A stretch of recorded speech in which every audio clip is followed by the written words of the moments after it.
So guys, the last speaker that you'll hear from tonight is Rachael, and Rachael goes by the alias Card Plays. She's a community streamer from Brisbane and has been a professional esports athlete in Counter-Strike and is now the manager of the #1 female CSGO team, Organ Australia, which is a team that is owned by a female.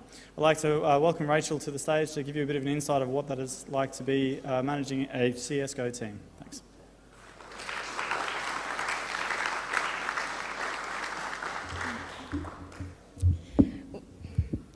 Good evening, my name is Rachael Kenward. I'm 30 years old and a stay-at-home mother of one.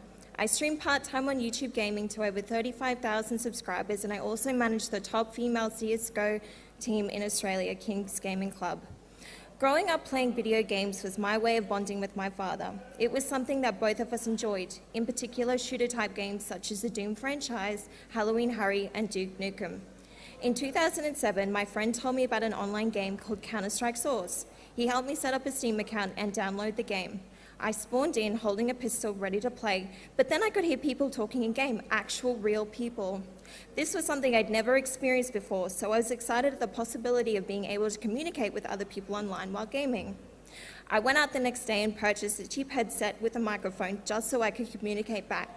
I eagerly jumped into the game that evening and said hello. The male voices were very confused of my high-pitched voice, and they quickly concluded that I wasn't a female, I was a young boy. Girls don't play this game, they told me. I grew very fond of Counter-Strike Source, and I played it every day over a couple of years. I found it was very male-saturated, not that I minded at all. Still, a lot of males couldn't quite grasp the concept of a female playing too. They were either dismissive or overly accommodating toward me. Sometimes you would get the odd sexist comment, but I would simply ignore or mute. I managed to meet a few females in game who also enjoyed the game, but we ended up forming 2 teams of 5 and competing against each other for fun. I took some time away from online gaming to focus on real life and starting a family. When I fell pregnant, I left my full-time job in finance to stay at home and raise my son.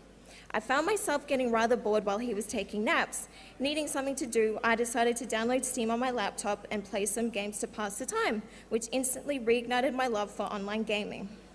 Counter-Strike Source was no more. Instead, it was now Counter-Strike Global Offensive, or CSGO, a modern, improved version of the original game I fell in love with, but now with custom bright and colourful weapon skins which really appealed to me. It was still an interactive online game, and it was still male-dominated, but the attitude of the typical male player toward me, and presumably females in general, had become a lot more aggressive and disrespectful. Something had changed since the last time I played. The internet culture had mutated into something more negative and toxic. Instead of just assuming I was a young male, I was acknowledged as being a female, and I was told I was fat and ugly and I should give up and go back to the kitchen. I couldn't believe the way these young males, young children, were acting towards not only myself, but towards anyone else that sounded different. Being a female gamer or a minority, you were belittled or bullied, something that I did not stand for. Instead of fueling the fire and attacking them back verbally, I practiced my aim and got better and played and made sure I beat them. There was nothing more satisfying than listening to someone trash talk you, then beat them and have them go quiet. Sometimes they would apologize for the way they spoke to me. The part that confused me the most was when they told me they then respected me after I beat them. Why was there no respect from the beginning, I wondered. Playing more and more of the game, I grew a thicker skin as the insults from other players became part of my daily ritual. Some days were more difficult than others, but my love for the game was stronger than any of those negative comments. I would make little bets with myself or my friends on how many seconds it would take for a sexist or rude comment to be said as soon as I spoke on the microphone. I met a lot of interesting people along the way during my time playing. I also noticed a lot more females were playing than there were years ago. I befriended some females who were too afraid to speak in game because they didn't want to cop the verbal abuse. It was so disheartening and it made me feel sad. Imagine feeling like that, too afraid to talk. It was during that time I decided I wanted to be a positive female role model for not only girls who were too afraid to speak up, but to the younger generation of gamers and the way they treat one another. I wanted to be a strong voice. I wanted to stand up against the negativity and abuse and make an impact. I knew I didn't want my son growing up playing video games and acting the way that some of these people do online. I decided to create an Instagram page to CSGO and started to create a positive community that supported one another.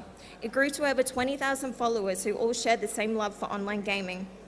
In 2015, I started making videos for YouTube, recording gameplay and case openings. The channel was a success, with growing views with every video.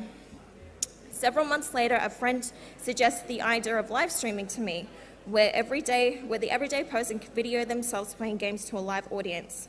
I was interested in the concept and had a female friend in America who was already doing this.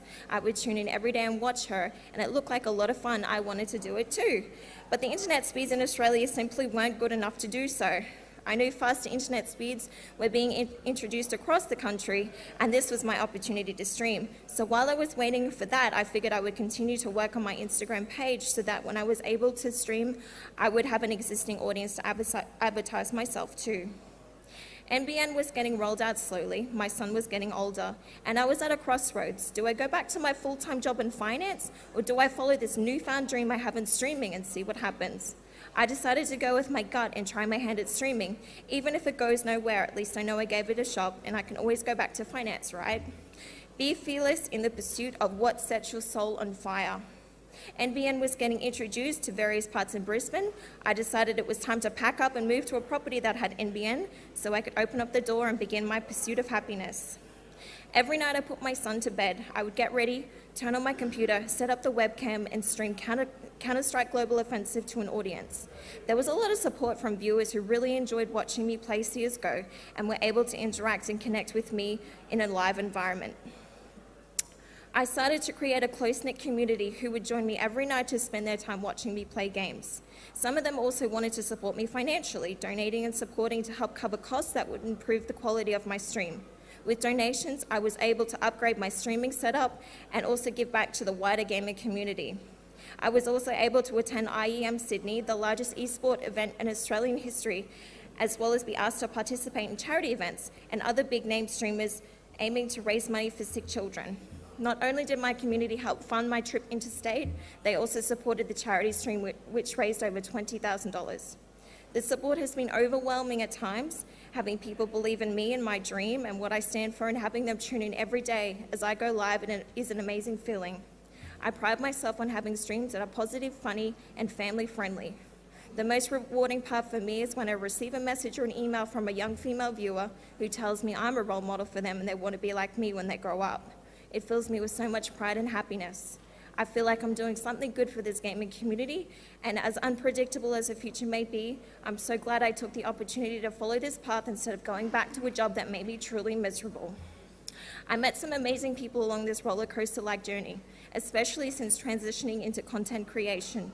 Developers, publishers, sponsors, fellow content creators, and PR companies have provided me with countless opportunities to help further build my channel. One such person in particular has allowed me to take the next step in my gaming career. Annabelle Harper, a fellow female streamer who followed a similar path like myself, experienced the same highs and lows of being a female content creator. Looking to shake things up in the esports landscape, Annabelle confided in me in the early stages of setting up her own esports organisation, King's Gaming Club, and wanted to bring me in as a manager for this female CSGO team. As there is next to no female presence on the management side of esports, we were excited about the potential of blazing a new path for women in gaming, even if it was initially met with doubt from within the community.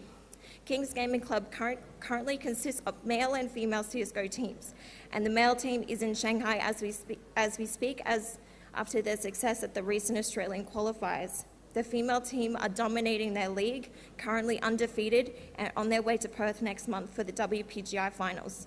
I'm extremely proud to be a part of Kings, seeing the girls flourish and be at the forefront of a league which is still in its infancy here in Australia and is a very rewarding feeling. Knowing that I'm a key part of the organisation and its successes drives me forward. Over the span of 2 years, I went from casually playing a video game to then streaming to a live audience, and now to managing a female team with paid travel opportunities across Australia and abroad. Who knows what's next? Esports is a very new industry, but it's booming. 2017 saw 2 AFL clubs purchase Australian-based esports organisations. IEM debuted on our shores, and reality television show based around esports hit our networks. Gaming can open many doors and create so many opportunities for players and fans alike. I feel truly blessed every day to not only have continued support that I do, but more importantly, I'm able to be a positive role model in the gaming community for both aspiring females and males alike. I'm proud to be making esports history in Australia. Thank you for your time.